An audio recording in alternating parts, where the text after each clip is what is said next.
네, 함께 말씀을 보겠습니다. 에스라 5장 1절부터 5절까지 말씀, 저와 여러분 교독으로 함께 읽겠습니다. 네, 에스라 5장 1절, 제가 먼저 읽겠습니다. 선지자들 곧 선지자 학개와 id도의 손자 스가랴가 이스라엘의 하나님의 이름으로 유다와 예루살렘에 거주하는 유다 사람들에게 예언하였더니,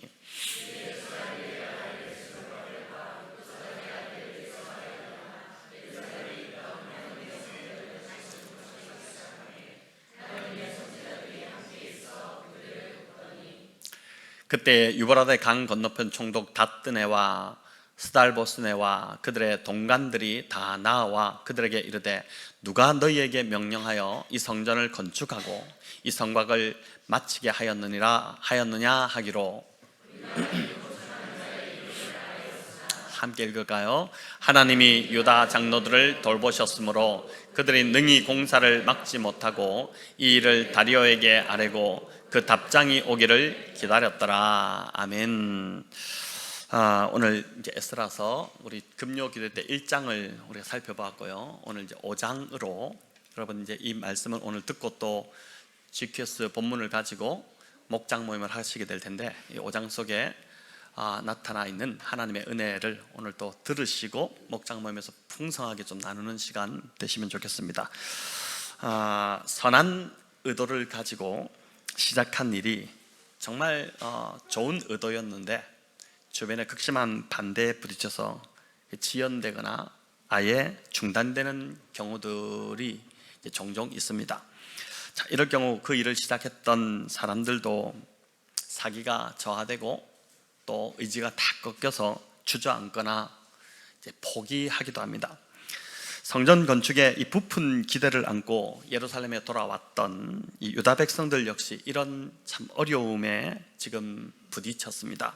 처음 바벨론 포로지에서 돌아올 때만 해도 귀향민들은 성전이 아주 쉽게 세워질 줄 알았습니다. 페르시아의 왕 고레스가 칙령을 내렸고 지금 왕이 든든하게 이제 지원자가 되어서 지금 뒤를 봐주고 있지 않습니까? 또 왕실에서도 그 성전 공사에 들어가는 모든 자재들을 다 이제 되겠다고 그렇게 했기 때문에 성전 공사는 우리가 돌아가서 시작만 하면 그건 된다고 생각했을 것입니다. 하지만 예기치 않았던 회방꾼의 등장으로 성전 공사가 이내 난관에 부딪혀서 시작도 못하고 그냥 멈춰버린 그런 상황이 된 겁니다. 여러분, 하나님의 역사에는 늘 사단의 역사가 함께 있습니다. 사단이 방해한다는 것, 그만큼 지금 그 일이 하나님 편에서 중요한 일이라는 것이죠.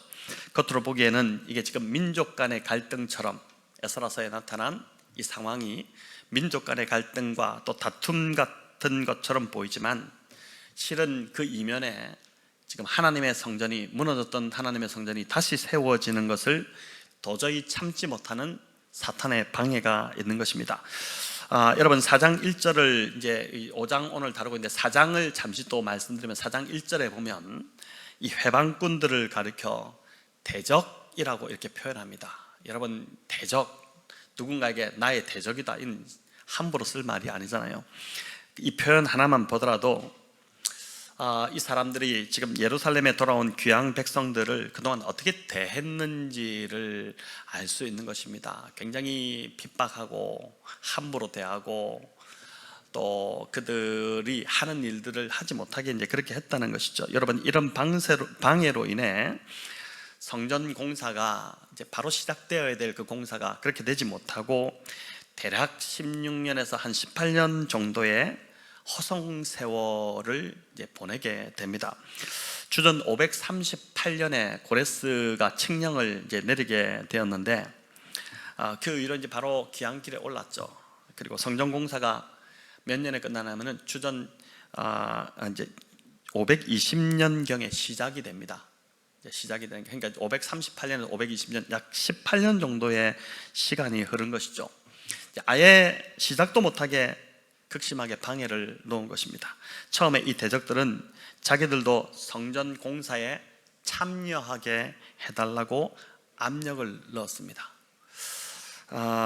이제 자신들도 하나님께 제사를 드리는 자들이기 때문에 당연히 성전공사에 이제 참여해야 된다 이렇게 주장을 했죠. 그러면서 자기들 이제 주장에 신빙성을 더하기 위해 역사를 들먹입니다. 늘 보면 우리도 뭐 말다툼하다가 과거 이력을 막 꺼내잖아요. 부부싸움 해도 과거 이력을 막 꺼내가지고 그것이 그런 사실을 갖고 막 서로 주장하고 이렇게 하듯이 이들도 지금 이제 역사를 들먹였는데 뭐라고 했냐면은 아수르 왕 에살핫돈이라는 그 왕에 의해서 우리가 강제로 지금 이 땅에 끌려온 이후에 예루살렘에서 줄곧 지금 여기서 하나님께 제사를 드려왔다 이렇게 한 겁니다. 그래서 너희들 오기 전에 이미 제사는 계속 드리고 있었다. 우리가 하나님께 제사를 드렸기 때문에 당연히 지금 하나님 제사하는 성전 건축하는 일에 너희들보다 우리가 더 우선권이 있다고 이렇게 이제 논리를 펼친 겁니다. 여러분 아주 교묘하게 이들이 지금 논리를 펼치고 있지만 이는 사실 다 거짓말이었습니다. 역사를 보면 에살핫돈 왕 때 강제 이주한 기록이 없습니다. 그들은 에살핫돈이 우리를 이주시켜 왔다 이렇게 했지만 그런 기록이 없어요. 그런 적이 없었습니다. 또 이들은 하나님을 섬기는 자들이 아니라 여러 신을 섬기는 다신론자들이었죠. 일본만 하더라도 신이 얼마나 많습니까? 이 신도 섬기고 저 신도 섬기고 나에게 도움만 된다면 무슨 신이든 다 섬기겠다는 그게 이제 오늘날 이 참 다원주의의 문제점이기도 한데 그래서 이들은 다신론자들이었지 하나님만 섬기지 않았습니다. 유대 백성들처럼 하나님만 섬기지 않은 것이죠. 이런 대적들의 제안에 지도자들이 가만히 듣고 있다가 단호하게 거절합니다. 그들의 동기와 의도가 순수하지 않다는 것을 바로 알아챘기 때문입니다. 그들은 성전공사를 해방하기 위해서 온 자들이지 돕기 위해서 온 자들이 아니었습니다. 여러분 어떤 사안에 대해서 이제 거절하는 것이 참 쉽지 않아요. 교회든 사회든 또 뭐 인간관계든 거절하는 게 참 쉽지 않습니까? 하지만 거절할 때는 단호하게 거절해야 하는 것이 그 이제 지도자의 역할이죠. 그 순간 거절하는 것이 좀 어렵다고 해서 이걸 허락한다면 그 이유는 계속해서 더 어렵게 됩니다. 그들은 지금 공동체 안으로 들어와서 공동체를 완전히 흔들어 놓을 목적으로, 공동체를 완전히 와해시킬 목적으로 그런 나쁜 목적을 가지고 이제 접근을 했기 때문입니다. 자, 스룹바벨과 지도자들은 이제 이 말을 듣고 타협하지 않고 거절하되 막 또 기분 나쁘게 거절한 것이 아니라 아주 지혜롭게 거절을 하는데, 여러분 뭐든지 명분이 중요하지 않습니까? 명분을 내세우면은 할 말을 못 하죠. 그렇구나. 그 명분이 그렇다면 어쩔 수 없지. 그래서 교회도 참 명분이 중요한데 지도자들이 내세운 명분은 고레스 칙령이었습니다. 고레스 대왕이 귀환하는 유다 백성들에게 성전을 건축하라고 했지 그 외에 다른 백성들에게 이 일을 명하지 않았다는 것입니다. 너희는 가서 성전을 건축하라. 근데 그게 다른 민족들하고 함께 하라고 한 것이 아니라 너희들이 가서 해라. 그렇게 했지 어디 다른 민족들에게 이 명령을 했냐, 그렇게 한 것이죠. 그래서 우리는 고레스 왕이 지금 페르시아 전체 그 땅의 세상을 통치하고 있는 이 고레스 왕이 그런 명령을 했기 때문에 우리는 따를 수밖에 없다. 그러니 너희들이 이해해달라. 이렇게 이제 거절을 한 것입니다. 여러분 정말 지혜롭게 잘 대처를 했죠. 우리 4장 3절 한번 읽어보겠습니다. 스룹바벨과 예수아와 기타 이스라엘 족장들이 이르되 우리 하나님의 성전을 건축하는데 너희는 우리와 상관이 없느니라. 바사왕 고레스가 우리에게 명령하신 대로 우리가 이스라엘의 하나님 여호와를 위하여 홀로 건축하리라 하였더니, 자, 너희는 상관이 없다. 우리가 홀로 할 것이다. 너희의 입장은 감사하지만, 너희의 그 호의는 감사하지만 거절한다. 이렇게 한 것입니다. 여러분, 자, 이렇게 되자 대적들은 본격적으로 방해를 시작했습니다. 자신들의 작전이 이제 먹히지 않자 본색을 이제 드러낸 것입니다. 만약 이들이 순수한 동기에서 도움을 주려고 했다면 설령 유다 백성들이 거절했다 하더라도 이렇게까지 반응하지 않겠죠. 우리가 누굴 도울 때 진짜 그 사람을 위하는 마음이 있다면 어떻습니까? 그 사람이 혹 거절한다 하더라도 보통은 그래요, 알겠습니다, 괜찮습니다, 도와드리려고 했는데 원치 않는다면은 네, 괜찮습니다 이렇게 이야기를 하잖아요. 그러면서 이제 나중에라도 혹 도움이 필요하면 제가 도와드릴게요, 뭐 나중에라도 언제든 연락하십시오 이렇게 좋게 말하죠. 이제 막 섭섭해하거나 화내거나 내가 도와준다 했는데 나의 제안을 거절해 이렇게 하면서 막 화내거나 이렇게 하지 않지 않습니까? 근데 이 대적들은 지금 자신들의 이 호의가 거절되자 본격적으로 방해하기 시작한 것입니다. 본래 방해하려고 들어왔던 자들이기 때문에 그런 거예요. 이 대적들이 다른 의도를 가지고 있었다는 것이 이제 확 드러나 버린 것이죠. 숨기고 있던 것이 드러나 버린 것입니다. 여러분, 성전을 건축하지 못하게 한 이 대적들의 방해는 크게 두 가지였는데, 첫 번째는 사기를 떨어뜨리는 것이었습니다. 손을 약하게 했다 이렇게 표현되고 있거든요. 기운이 빠지게 된 것이죠. 여러분, 기운이 빠지면 손이 있던 손에 힘이 다 빠지니까 손이 약해지면서 떨어지고 뭘 할 어떤 용기가 생기지 않고 알 생각조차 나지 않지 않습니까? 힘이 빠지게 하는 것입니다. 다른 것도 아니고 하나님의 성전을 세우는 이 너무나도 소중한 이 일을 하려고 하는데 이 기운을 빠지게 했으니 정말 하나님 보시기에 이들은 용서받지 못할 자들이죠. 성전을 세우는 하나님의 그 성전을 세우는 이 일을 하는 자들 기운을 빠지게 한 것입니다. 여러분, 두 번째는 더 고약한데 페르시아 고위 관리들에게 뇌물을 주어 매수한 것입니다. 자신들이 전면에 드러나지 않았어요.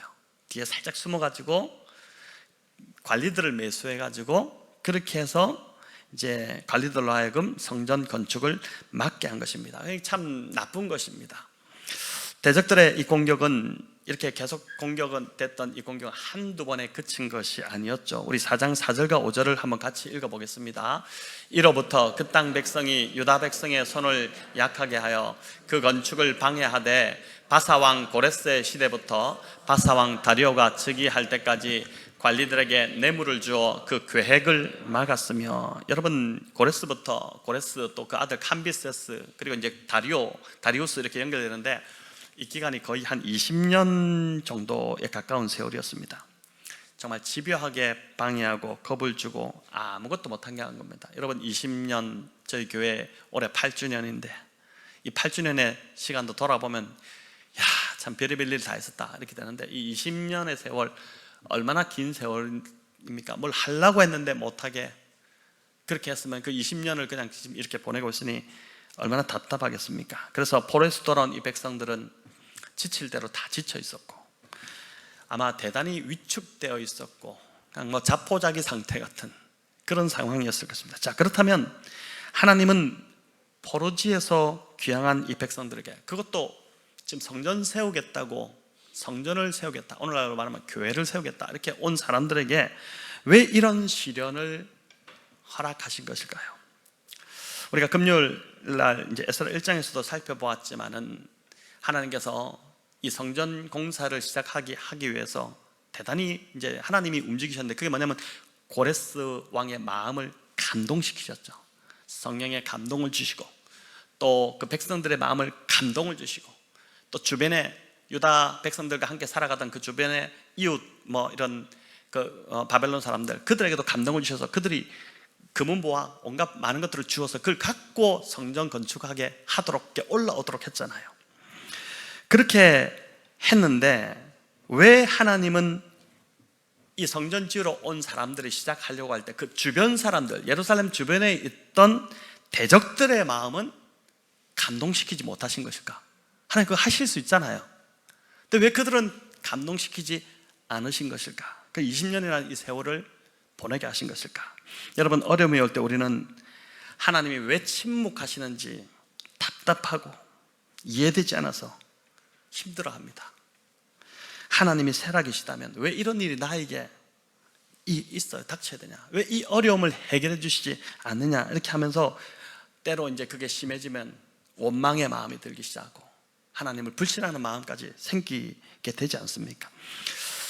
근 20년에 가까운 이 세월 동안 대적의 방해와 협박을 받았던, 여러분 뭘 하나 사업을 시작한다든지 뭘 한번 해보려고 하는데 안 돼요. 계속 안 돼요. 계속 방해받고 그게 한 20년 지난다 이러면은 온갖 사기 다 꺾이고 살 맛이 안 나지 않겠습니까? 근데 이렇게 지금 이런데 이런 한 20년간의 지금 귀 안에서 뭘 해볼라 하다가 지금 주저앉은 이 백성들 안에서도, 이 공동체 안에서도 동일한 질문을 가졌을 것입니다. 왜 하나님은 침묵하실까? 왜 하나님은 아무 일도 안 하실까? 이것이 그들의 질문이었습니다. 여러분, 하지만 뒤집어 좀 생각해 보면 이는 하나님의 침묵이 아닌 귀한 공동체를 향한 하나님의 질문이었다고 볼 수 있습니다. 너희 안에 과연 하나님의 성전을 건축하고자 하는 마음이 있느냐? 정말 그 마음이 있느냐? 너희는 하나님을 위하여 이 일을 기꺼이 감당할 마음이 있느냐? 어떤 대가를 치르더라도 성전을 세우는 일을 가장 중요하게 여겨 감당할 준비가 지금 되어 있느냐? 이게 막혀있는 상황 속에서 이스라엘 백성들은 답답했지만 오히려 그 막혀있는 그 시간이 하나님이 이스라엘 백성들에게 질문하는 시간이었다는 것입니다. 정말 성전 짓기를 갈망하냐? 정말 하나님을 예배하고자 하는 마음이 너희에게 있느냐? 정말 우상을 이젠 버리고 하나님만 너희가 섬기고자 하는 마음이 있느냐? 여러분, 이번에 우리가 이런저런 이유 때문에 미얀마 선교를 준비하고 있다가 지금 좀 약간 막혀있는 상황이잖아요. 제가 본문을 묵상하면서 그런 마음이 주시는 거예요. 정말 미얀마 땅에 교회를 세울 마음이 너희 안에 있느냐? 동일한 질문이 아닐까? 정말 너희가 그 땅 영혼을 사랑하느냐? 동일한 질문이 아닐까라는 생각을 해봅니다. 여러분, 온갖 방해와 대적들의 공격이 있었지만 이걸 감안하지 않고 가지 않았겠죠. 여러분, 그 지금 70년이라는 세월이 폐허된 상태입니다. 예루살렘이. 그 땅에 이미 다른 주인이 들어와 있잖아요. 그럼 들어갔을 때 그들이 비켜줄까요? 절대 비켜주지 않죠. 그런 어려움을 다 예상하고 갔겠죠.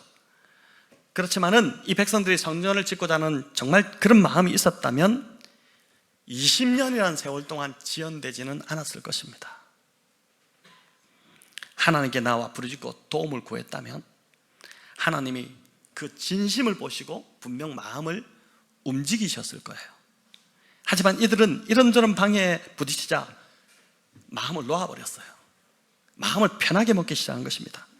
지금의 이 상황을 합리화하기 시작했고, 성전을 짓기보다 살 길을 먼저 모색하기 시작했습니다. 여러분, 그 증거가 학개서에 나옵니다. 이 동시대에 이들을 이제 말씀으로 이끌었던 그 학개 선지자가 이야기한 게 나오는데, 학개서 1장 3절에서 5절 우리 같이 한번 읽어보겠습니다. 여호와의 말씀이 너희가 이때에 편벽한 집에 거주하는 것이 옳으냐? 그러므로 이제 만군의 여호와가 이같이 말하노니 너희는 너희의 행위를 살필지니라. 여러분, 여기 편벽한 집은 잘 꾸민 집입니다. 성전은 지금 아직 짓지도 못하고 있는데 이스라엘 백성들이 지금 집을 너무 잘 꾸며놨다는 거예요. 너무 잘 그렇게 만들어 놨다는 것입니다. 여러분, 우리도 집을 장만해서 새 집으로 들어가면 당연히 꾸미죠. 가구도 새로 사고 아이들 방도 예쁘게 꾸며주고 막 그렇게 하는데, 이들도 포로지에서 돌아왔으니 뭐 이거 집 예쁘게 꾸미는 거 뭐가 문제겠습니까? 이게 왜 책망받을 일일까요? 근데 우선순위가 지금 잘못되어 있었기 때문이죠. 하나님께서 이들을 축복하셔서 고레스의 마음을 감동시키시고 절대 일어날 수 없는 일이 일어났잖아요. 그러니까 주변 사람들을 막 감동시켜서 금은보화를 막 줘서 예루살렘으로 돌아가게 한 것은, 예루살렘 가서 그거 갖고 잘 먹고 잘 살라고 한 것이 아니라 분명히 고레스의 입을 통해서, 고레스가 그랬잖아요. 하나님이 나에게 말씀하셨다. 너희는 올라가서 성전 지으라고. 그 전혀 하나님을 모르는 이방 사람의 입을 통해서 성전을 지으라는 그 말씀을 듣고 올라왔잖아요. 성전 지으라고 온 것인데, 지금 성전을 짓는 일이 큰 뒷전이고 자기들의 집을 계속 예쁘게만 꾸미고 있으니까 이들이 작은 반대에 계속 부딪히자 성전 건축은 손을 놓기 시작했고, 자기 집을 짓고 자기 밭을 일구고 생활 터전을 막 이끄는데 정신이 없었다는 것입니다. 여러분, 자, 그렇다면 그런 상황에서 이들이 행복했을까요? 이들의 삶이 만족이 있었을까요? 이어지는 학개 1장 6절 7절이 보여주는데 우리 같이 한번 읽겠습니다. 너희가 많이 뿌릴지라도 수확이 적으며 먹을지라도 배부르지 못하며 마실지라도 흡족하지 못하며 입어도 따뜻하지 못하며 일꾼이 삭을 받아도 그것을 구멍 뚫어진 전대에 넣음이 되느니라. 만군의 여호와가 말하노니 너희는 자기의 행위를 살필지니라. 주님의 안타까움이 지금 묻어나지 않습니까? 이스라엘 백성들이 그랬다는 거예요. 여기 보세요. 많이 뿌려도 수확이, 이상하게 수확이 없어. 열심히 뿌리는데 수확이 없어. 막 먹어도 배부르지도 않고, 뭘 좋은 걸 마셔도 흡족하지 않고, 입어도 따뜻하지 않고, 일꾼이 삭을 받는데 열심히 돈을 버는데 그게 모이지 않고 다 그냥 구멍 뚫린 전대같이 다 없어져 버리고, 그런 일이 계속 지금 일어나고 있다는 것입니다. 이걸 보면서도 못 깨닫겠느냐? 너희가 지금 너희 자신을, 너희 행위를 살펴야 된다, 그 말씀을 하고 있는 것이죠. 여러분, 이런 삶 어떻게 만족 있고 행복할 수 있겠습니까? 성전은 뒷전인 채, 성전을 짓지 않은 채 아무리 세상 일에 열중해도 하나님의 백성들은 거기에 만족함이 없는 것이죠. 우리가 이미 예배의 기쁨을 맛본 자들입니다.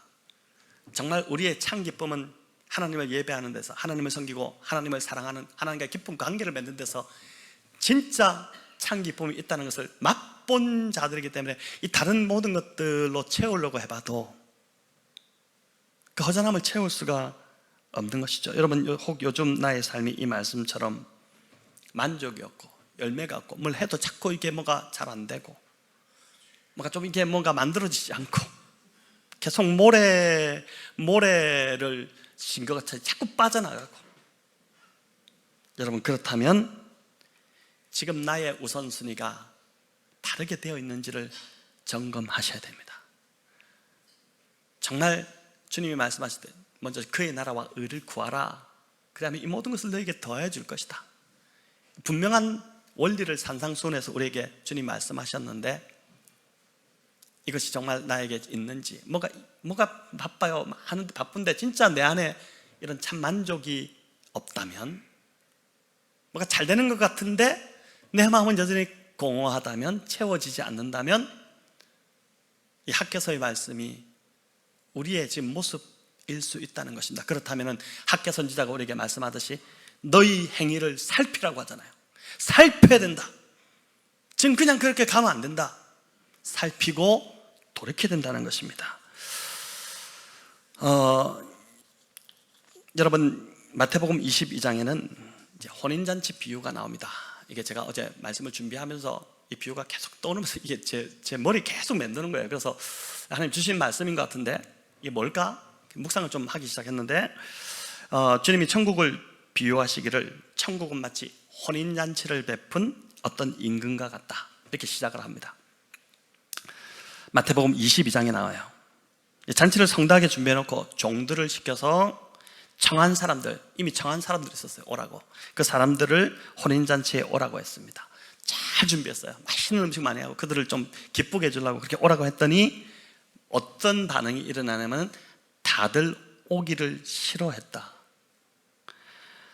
여러분, 우리 마태복음 22장 같이 읽어볼까요? 3절 6절인데 읽겠습니다. 그 종들을 보내어 그 청한 사람들을 혼인잔치에 오라 하였더니 오기를 싫어하기를 다른 종들을 보내며 이르되 청한 사람들에게 이르기를 내가 오찬을 준비하되 나의 소와 살진 짐승을 잡고 모든 것을 갖추었으니 혼인잔치에 오소서 하라 하였더니 그들이 돌아보지도 않고 한 사람은 자기 밭으로 한 사람은 자기 사업하러 가고 그 남은 자들은 종들을 잡아 모욕하고 죽이니. 임금님이 잔치에 초대했는데 마음이 없는 거, 그 마음이 없는 종도 있었죠. 싫어하고 있다고 그러잖아요. 종들을 재차 보냅니다. 다시 권하죠. 근데 그들이 뭐라고 하면 돌아보지도 않고, 그 종들을 하는데 돌아보지도 않고 한 사람은 자기 밭으로 또 한 사람은 자기 사업하러 가기 바쁩니다.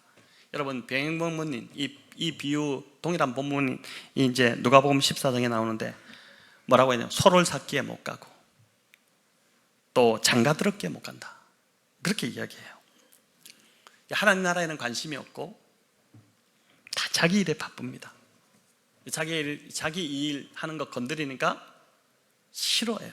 싫어하고 왜 지금 바쁜데 이렇게 가냐, 이렇게 이제 반응을 하는 것입니다.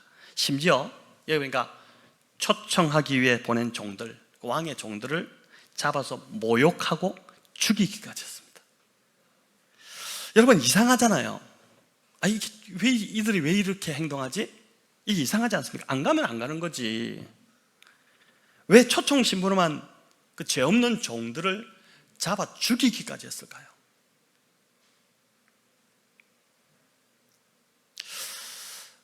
이는 1차적으로 하나님의 선지자와 또 하나님의 아들 예수 그리스도를 종교 지도자들이 잡아 죽인 것을 뜻합니다. 여러분, 이 비유가 이제 문맥을 이렇게 보면은 그 당시 종교 지도자들과 바리새인들을 겨냥해서 주님이 하신 비유였거든요.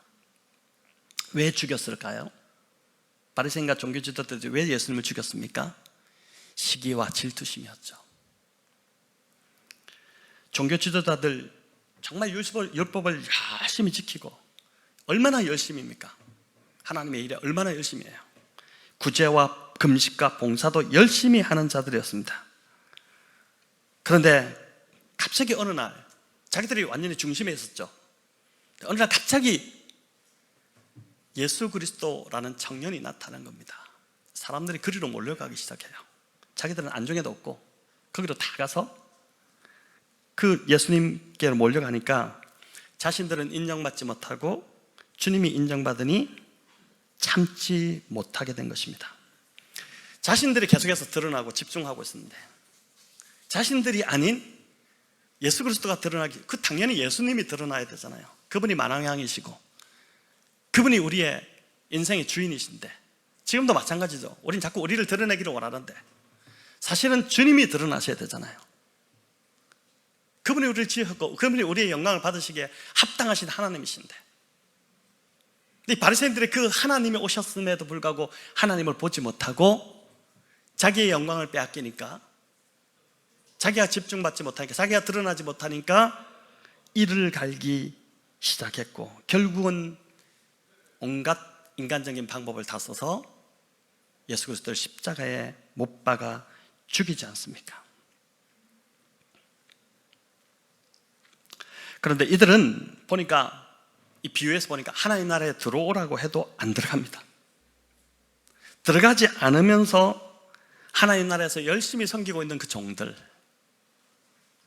그들을 보면 죽이고 싶을 정도로 질투가 나는 것입니다. 여러분, 이 비유에서 예수님이 복음을 대변한다면 이 종교 지도자들은, 이 바리새인들은 율법을 대변합니다.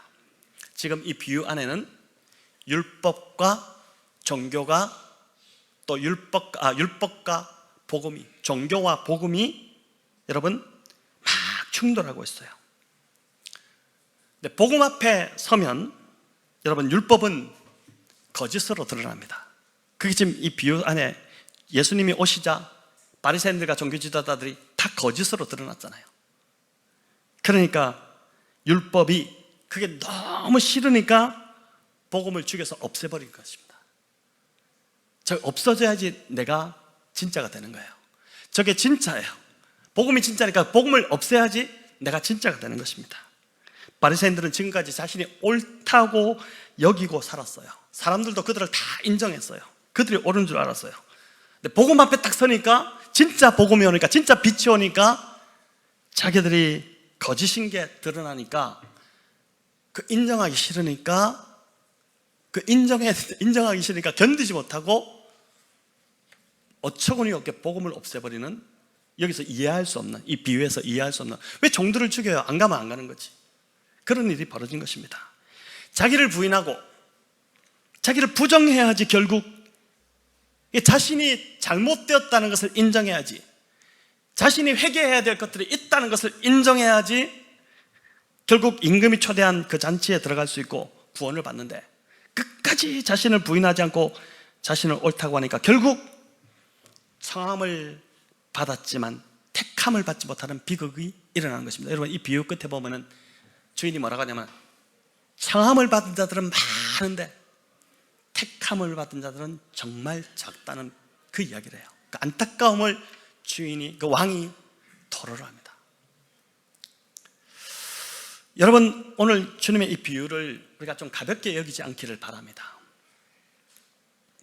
나는 과연 율법 아래 있는 자인지 아니면 복음 안에 있는 자인지. 나도 복음 안에 있는 자들을 보면은 막 시기하고 질투하는, 직접 죽이지 않겠지만 마음으로 막 살인해버리는 이런 모습이 나의 지금 모습이 아닌지, 우리가 정말 복음 안에서 이 말씀 앞에서 우리 자신을 잘 돌아보고 우리가 지금 어디에 있는지, 율법 아래 있는지 우리가 복음 안에 있는지 여러분 한번 우리를 좀 살필 필요가 있습니다. 학개 선지자가 뭐랍니까? 두 번이나 반복하죠. 5절과 7절에서 말씀을 주고 너희 행위를 살피고 너에게 돌아서라는 것입니다. 지금 너희 행위를 살펴야 된다. 지금 이렇게 계속 살면 안 된다. 이렇게 지금 네가 사는 것이 지금 제대로 사는 줄 알고 착각하고 계속 이렇게 살면 안 된다. 살펴야 된다. 말씀 앞에서 살펴야 된다라고 이야기하고 있는 것이죠. 자, 그러면 우리가 어떻게 우리 자신을 살필 수 있을까요? 여러분, 오늘 본문 5장 1절이 이제 하나님의 말씀이 백성에게 임하는 이야기가 나오는데 우리 1절을 같이 읽어보겠습니다. 선지자들 곧 선지자 학개와 잇도의 손자 스가랴가 이스라엘의 하나님의 이름으로 유다와 예루살렘에 거주하는 유다 사람들에게 예언하였더니, 자, 여러분, 지쳐서 무기력함에 빠져있던 백성들에게 하나님께서 학개 선지자와 스가랴 선지자를 보내 말씀을 주셨습니다. 한 사람도 아니고 선지자 한 명도 아니고 2명을 보냈어요. 그만큼 심각했다는 거예요. 그때의 상황이, 그 백성들의 상황이. 어쩌면 우리의 상황도 지금 심각할 수 있어요. 그냥 살아가고 있을 수도 있습니다. 그냥 만족함이 없이, 솔직히 말해서 행복함도 없이, 신앙의 어떤 기쁨도 없이 우리가 그냥 살아갈 수 있다는 거예요. 심각한 상황이니까 학개도 보내고 스가랴도 보냅니다. 한 사람도 아닌 2명의 이 대단한 말씀의 사역자들을 보냈고, 또 거기다가 2절에 보니까 성전을 다시 건축하기 시작할 때 하나님의 선지자들이 백성들과 함께 있어서, 왜냐하면 말씀이 없으면 흔들리니까 듣고도 또 흔들리고 듣고도 흔들리고, 그러니까 이 공사 현장에 하나님의 선지자들을 붙여가지고 계속해서 말씀으로 그들을 세워나가는 그 작업을 하는 것입니다. 우리 2절 같이 읽어볼까요? 이에 스알디엘의 아들 스룹바벨과 요사닥의 아들 예수아가 일어나 예루살렘에 있던 하나님의 성전을 다시 건축하기 시작하며 하나님의 선지자들이 함께해서 그들을 돕더니, 선지자들이 말씀으로 도운 겁니다. 같이 돌나르고 이렇게 한 게 아니라 성전을 지을 수 있도록 말씀으로 계속해서 도운 것이죠. 여러분, A.W. 토저, 이 시대의 선지자적 사명을 감당했던 우리 목사님이잖아요. 이 목사님이 습관적 신앙에 대한 계속되는 그 습관적 신앙을 주제로 많은 이제 책들을 내고 이렇게 했는데, 이분이 습관적 신앙에 머물러 있는 자들을 깨우는데 말씀만큼 강력한 무기가 없다, 이런 이야기를 했습니다. 습관적 신앙에 머물러 있는 자들을 깨우는 데는 말씀만큼 강력한 무기가 없다. 학개와 스가랴 선지자를 통해 강력한 말씀의 도전이 임하자 백성들이, 주저앉았던 백성들이 다시 일어나서 성경 공사를 시작한 것입니다. 여러분, 주저앉아 있는 오늘 우리들도 일어날 수 있는 힘은 하나님의 말씀만이 우리에게 임할 때만이 그렇게 되는 줄을 믿습니다. 저와 여러분 역시 하나님의 말씀이 내 삶에 있을 때 주저앉은 삶에서 일어날 수 있습니다. 여러분, 말씀을 들어야 내가 율법인지 복음 안에 있는지가 분별되기 시작해요. 되게 교묘합니다. 되게 교묘해요. 나도 몰라요. 속고 있어요. 근데 말씀을 들어서 말씀의 빛 안에서 이게 드러나기 시작합니다. 여러분, 그래서 매일 묵상이 그래서 참 중요하고, 예배에서 말씀을 깊이 정말 붙잡으려는 마음으로 듣는 것이 그래서 중요합니다. 성경 암송도 마찬가지입니다. 오늘 주보에 성경 암송의 유익, 이게 이제 올려놨는데 왜 올렸겠습니까? 지금 보니까 성경 암송을 좀 시도하시는 분들이 그렇게 많지 않은 것 같은 느낌이 제가 받아서 시작하셔야 됩니다. 이제 얼마 남지 않았습니다. 이제 시작하세요. 그 마음으로 지금 올려드렸는데, 지금 몇 분들 제 이야기 들어보니까 암송 로마서 8장 시작하신 분들 이야기 들어보니까 너무 좋대요. 너무 좋대요. 정말 말씀이 이렇게 내 삶을 완전히 들어오는 것을 경험해보지 못했는데, 로마서 8장 말씀 암송이 너무 좋다. 여러분 한번 이제 도전해 보시기를 권합니다.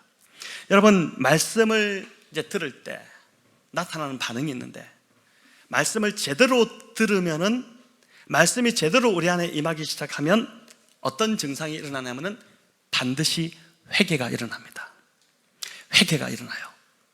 여러분, 그게 정상적인 반응입니다. 먼저 회개가 일어나야지 성령을 받을 수 있어요.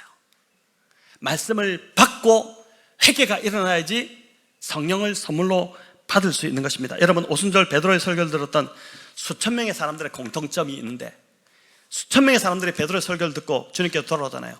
그들의 첫 번째 반응이 뭐냐면은 마음이 찔렸다는 것입니다. 마음이 찔렸어요. 마음에 찔림이 온 것입니다.